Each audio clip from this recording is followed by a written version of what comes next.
Headlines brought to you by Chitale बंधू.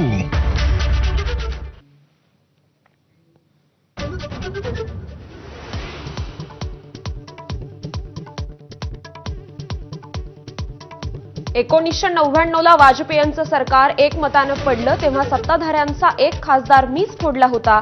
शरद पवारांकडून स्वतःच कबुली. शेवटच्या 8-10 मिनिटात सभागृहाबाहेर जाऊन सत्ताधाऱ्यांचं एक मत कमी केलं असा दावा.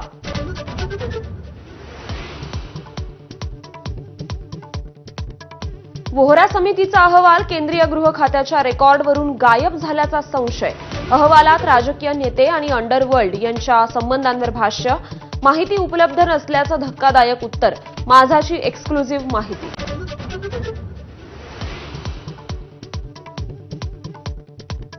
आगामी गणेशोत्सवात मुंबईत पीओपीच्या मूर्तींवर बंदी. कोर्टाच्या निर्णयाचा संदर्भ देत बीएमसीकडून पत्रक जारी.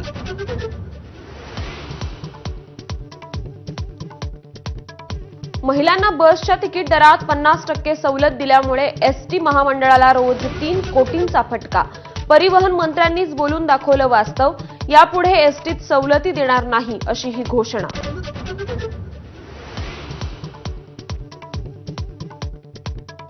मनोज जरांगेंचा आज मस्साजोग दौरा. देशमुखांच्या कुटुंबियांशी चर्चा करणार. मस्साजोग ग्रामस्थांच्या आंदोलनाच्या पार्श्वभूमीवर जरांगेंची भेट.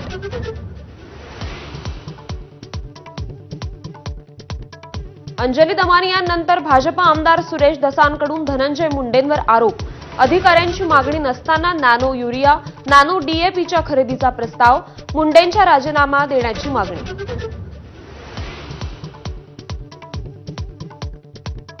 आरोपांच्या भोवऱ्यात अडकलेल्या धनंजय मुंडेंना बेल्स पाल्सी आजाराचं निदान.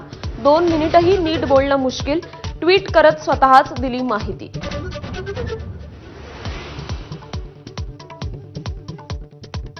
मनसे अध्यक्ष राज ठाकरे आज मुंबई महापालिकेच्या आयुक्तांना भेटणार.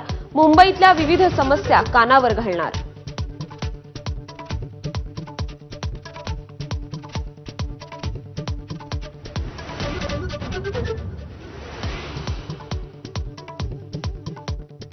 आजपासून 98वे मराठी साहित्य संमेलन.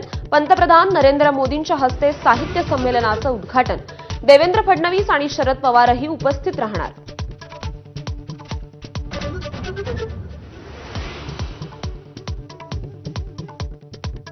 अल्पसंख्याकांचा दर्जा असलेल्या शाळा कॉलेजांनी मान्यतेसाठी नव्यानं अर्ज करा.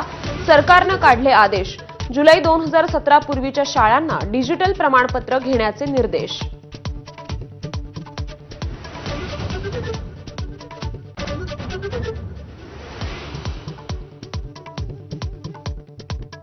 अमेरिकेचा 21 दशलक्ष डॉलर्सचा निवडणूक खर्च भारताच्या नव्हे तर बांगलादेशच्या निवडणुकीवर. सत्यशोधनामध्ये आली नवी माहिती समोर.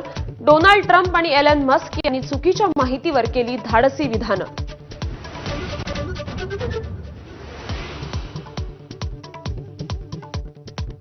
भारतीय वंशाचे आणि डोनाल्ड ट्रम्प यांचे विश्वासू काश पटेल बनले अमेरिकेच्या एफबीआयचे संचालक. सिनेटकडून 51 विरुद्ध 49 मतांनी शिक्कामोर्तब.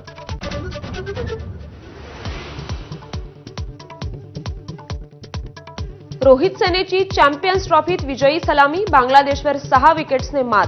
गिलचं नाबाद शतक तर शमीच्या 5 wickets. Headlines brought to you by Chitale बंधू.